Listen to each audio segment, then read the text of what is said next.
Hello everybody, I am back again with another head-to-head video. We've got the RTX 5060 Ti 16GB, RTX 5060, and the newly released RX 9060 XT in the 16GB variant. All games have been tested at 1440p with quality upscaling, and we've used the same test bench we use for all of our testing. And if you're interested, these are the exact GPUs we use for testing. There's no OC models here, these are just the budget, cheapest versions you can get of each GPU. Up first we have Marvel Rivals, and this game is immensely popular at the moment. This is a pretty difficult game to run. You can't run this with the ultra settings on just every GPU. One thing that we always recommend turning off is global illumination and the lumen reflections, because they're just very demanding, and for a game like this, you just don't really need that kind of fidelity. When it comes to performance though, Marvel Rivals is very much an Nvidia biased title, with the RX 9060 XT losing to the RTX 5060, though the average FPS is very similar, with the RTX 5060 sneaking ahead by just 7 FPS. The RTX 5060 Ti has quite a big lead in this title, 142 average FPS compared to 120 from AMD.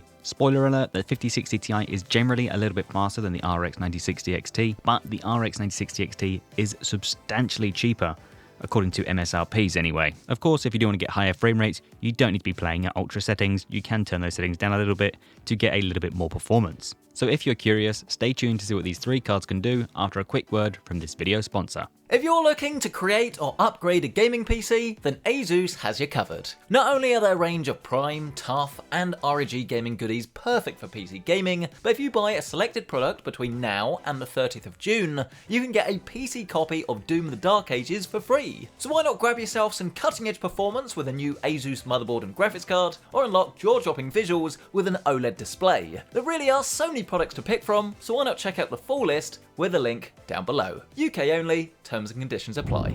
Okay, let's jump straight back into the games, and the first one we're going to be testing here now is Horizon Forbidden West. This is a game that I really enjoyed playing on the PlayStation 5, and I wish I had a little bit more patience to just wait for the PC version, because this just looks incredible. When it comes to performance with these three cards, the 5060 Ti takes the lead, but not by much, only 7 FPS faster than the RX 9060 XT 16GB. The RTX 5060 with its 8GB frame buffer falls quite a bit behind here, with only an average of 69 FPS. Nice. The more expensive GPUs are a lot more steady, with average lows around the 80 mark, a lot closer to their actual average FPS, which is always good to see. Both of the 16GB variants offer a much smoother experience, and if you're looking to play single-player titles, that is the way you want to be going. We've had 8GB cards as the mainstream default for far too long, and it's starting to hurt game development. So we as gamers need to vote with our wallets and avoid buying 8GB cards until they're much closer to the £200 mark. At least then they become easier to justify for more entry-level budget gamers, and not the £300 to £400 mark. That's just obscene.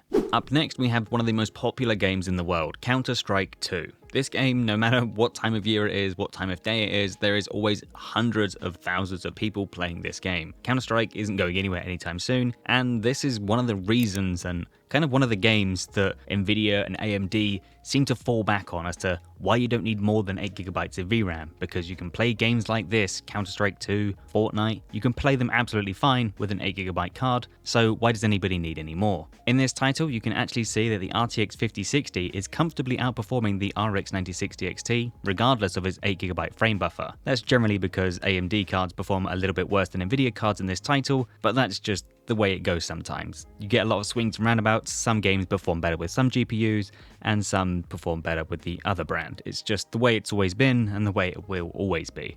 It's not to say that the RX 9060 XT will give you a poor frame rate, it's still more than playable with over 200 FPS, but you can get higher frame rates with the Nvidia GPUs, with the 5060 Ti being substantially ahead. Moving on to Marvel Spider-Man Miles Morales, once again we're using the very high preset with ray tracing disabled. Of course, if you wanted to dabble with the RT settings, as there's plenty of windows for reflections in the city of New York, you absolutely can, and this is a game that does look quite a bit different with RT enabled. When it comes to performance, the RX 9060 XT is pretty much on par with the RTX 5060, offering very similar frame rates, and the RTX 5060 Ti 16GB is quite comfortably ahead, by about 20 FPS or so. Now, if you quickly have a look at the GPU VRAM usage near the top of the screen, the 5060 8GB is comfortably around 7.2GB, with the other GPUs using well over 9, and for some reason the AMD card is allocating around 11 gigabytes of VRAM. Depending on the games that you play, VRAM will have a different impact on performance. Sometimes it could be reduced frame rates, sometimes it could be stutter, sometimes it could be missing textures. So while sometimes the numbers can look good on a graph, it's not always a real-world example of how the game actually performs. And nothing shows that more perfect than the next game, Monster Hunter Wilds. And this is exactly what an 8GB card looks like if you want to play Monster Hunter Wilds with the Ultra preset with just 1440p with upscaling. Now, bear in mind that 1440p with quality upscaling is actually a lower resolution than 1080p. It's like 960p.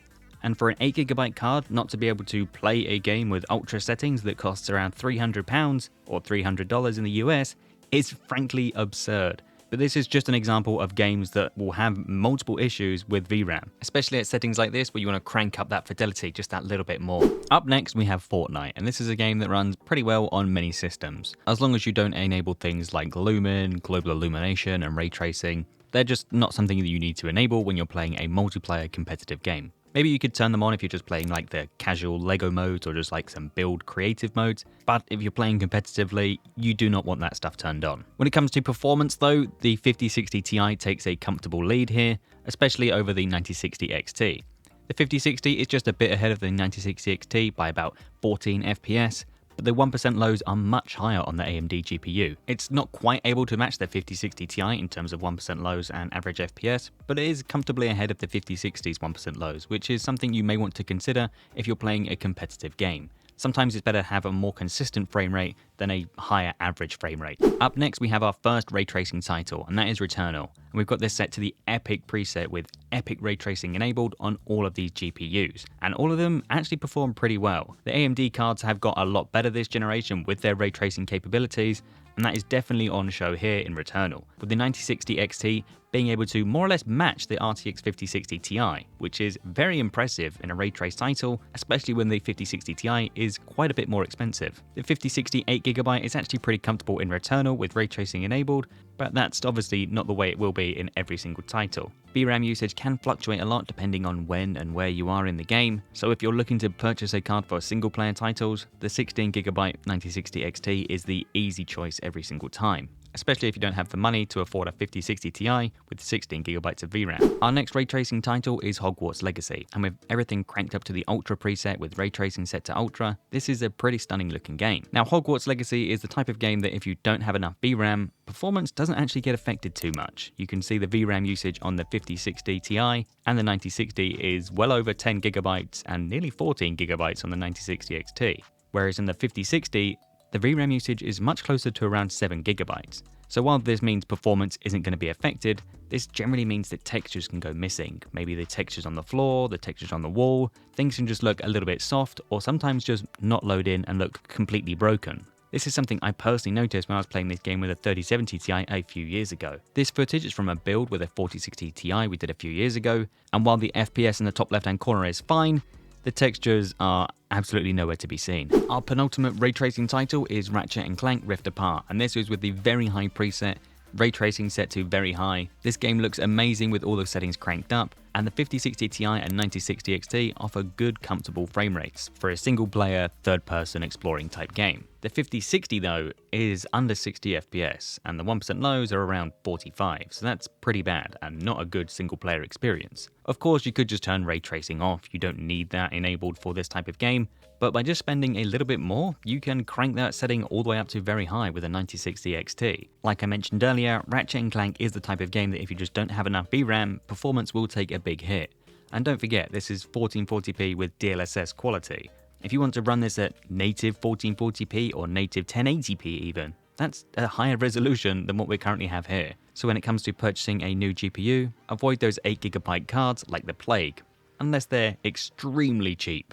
Then our final title for ray tracing is of course Cyberpunk 2077. Once again, ray tracing ultra preset, everything turned up to the max other than motion blur and film grain turned off because that just ruins every single title. But when it comes to the performance of these three GPUs, none of them are going to offer you amazing 60+ FPS frame rates with these quality settings. The 5060 Ti is obviously the best performer in this title, but the 9060 XT isn't far behind, and the RTX 5060 isn't even far behind that. Of course, you could turn things down to maybe DLSS balanced or FSR balanced, to improve your FPS and likely push you above that 60 FPS mark. Now, I know that we didn't cover frame generation or multi-frame generation in these titles, but for the sake of a head-to-head video, it's just not needed, especially when a lot of people just aren't fans of the added latency and artifacts it can cause. But anyway guys, that brings us to the end of the video. If you have enjoyed it, make sure you smash that like button and get subscribed. If you want to check current pricing on any of these GPUs and the parts we use for our test system, we'll have them linked in the description down below for you guys to check out.